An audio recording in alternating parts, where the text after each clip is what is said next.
I want to get very, very quickly, though, I want to get to Chris Saxman, former House of Delegates member in Virginia, Republican, and also the president of the nonpartisan Virginia Free, and try to figure out what the Republicans are going to do with these committees. You just heard from our roving reporter in Richmond, Tommy McNeil, who says Kirk Cox and the Republicans, they have already given the Democrats the unceremonious, famous New Jersey salute. No power share for you. Chris Saxman, break down these committees. How do they work? Well, under the current rules of the House of Delegates, and I was there in 2002 when and every time the House reorganizes, they can and do often change the rules of the House by which they conduct their business. Currently, under the House rules, so I say that because after they get sworn in on Wednesday next week, they can change the rules, and they will to a degree, and they probably will to accommodate the reality of the new House. Currently, as it stands, it is proportional seating based upon the number of Republicans and Democrats.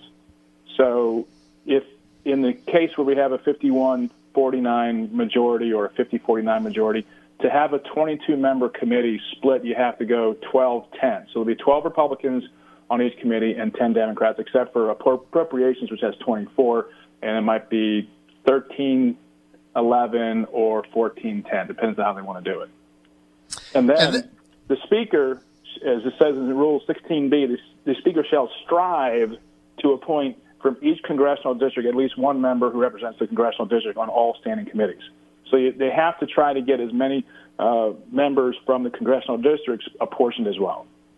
Okay, so they want to geographically balance the committees. But basically, right. Cox, once he's named Speaker on Wednesday's organization meeting after the prayer breakfast, then Cox has the power under the rules, as Speaker, like Howell did, former Speaker Howell's, by the way, recovering from the heart situation he has. We wish him the best.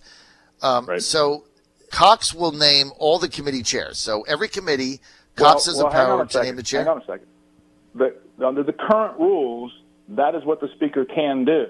The Speaker also, under the current rules, appoints each committee member to each committee. Now, if he had gone to a power-sharing arrangement, the deal might have been struck that the caucuses will determine who goes on the committees and in what numbers, like they do in Washington. And that's where you have a lot of lobbying, jockeying from within the caucuses to get on certain committees, and you do anyway. But the sole discretion under the current rules is that it is up to the Speaker of the House to appoint all the committee chairmen and all the committee members. Right. And so that does not have to change. If it does change, it will have to be taken up under the rules. Then he can go forward and determine how he's going to make up the committees. So I say that because the rules have to be voted on and put in place. Then he does the appointing. So he's going on Wednesday to have a 50 Republican, 49 Democrat majority. We assume right. Simons will ask for a recount. David Yancey will not get a certificate of election. The only thing that could make it a tie is if the feds step in District 28, Fredericksburg, Howell's old district, and there's an injunction against seating Bob Thomas, who won by 70 votes there, and he has a certificate of the election in his hand. The feds would have to stop that. Yeah, I see that as about under a 1% chance, so that's not going to happen. So if the Republicans then, all they have to do is 50 of them show up and vote for the same rules, and then Cox has complete power. He'll name all the chairmen, and he'll put whoever on what committee that he so chooses. And it doesn't look like, from what Tommy said, and speaking to the Republican leadership, it doesn't look like they're in any mood to placate the Democratic caucus demands on anything based on what happened. Well, that's part of the politics within the body, and that'll be seen more on Wednesday night and Thursday after the rules are voted on. And look, the rules fights can be some of the most difficult ones to take on and can become quite heated because they govern the body. Right. So it really depends upon what the Republicans want to do with this new majority being so close.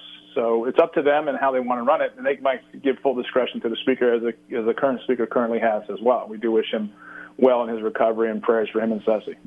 That's going to be a fascinating couple of days, and we'll be covering it in depth, right? God. It's going to be fascinating to see how this unfolds. And I'm going to be there in Richmond. As I said, the Fräulein and I have been invited to Governor Terry McGenius's farewell bash at the mansion on Wednesday night.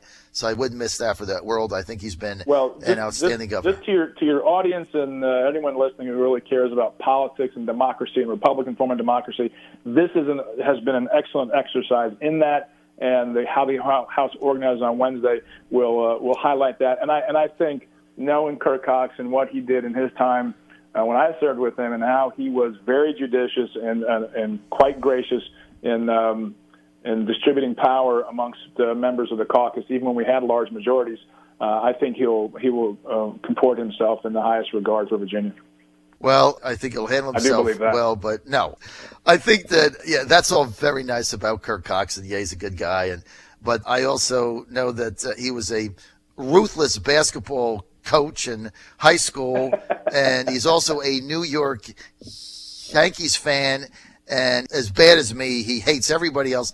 So look, if you're coach basketball and you root for the Yankees, I really doubt there's going to be a lot of power sharing going on in this thing. Well, Kirk, I will take the analogy to heart. Kirk is very aware of the short term, but he's also very mindful of the long term wins. It's important not just to win the game, but to be the champion at the end of the season, and he definitely knows how that is played in politics. He's been in the House of Delegates since 1990, so this is his time to shine. I'm sure he will. I'm sure he will also, and I don't expect him to give the Democrats a damn thing, but we'll see how it plays out. Well, I mean, there's a lot to be done in that, and of course, who you put on committees is very, very important. Very important. And very important. I mean, and so there's more than 4 caucuses. I'll just leave it there. All right, we'll see how it plays out. Chris Saxman, thank you. Always good to get your take and your update. Thank you so much.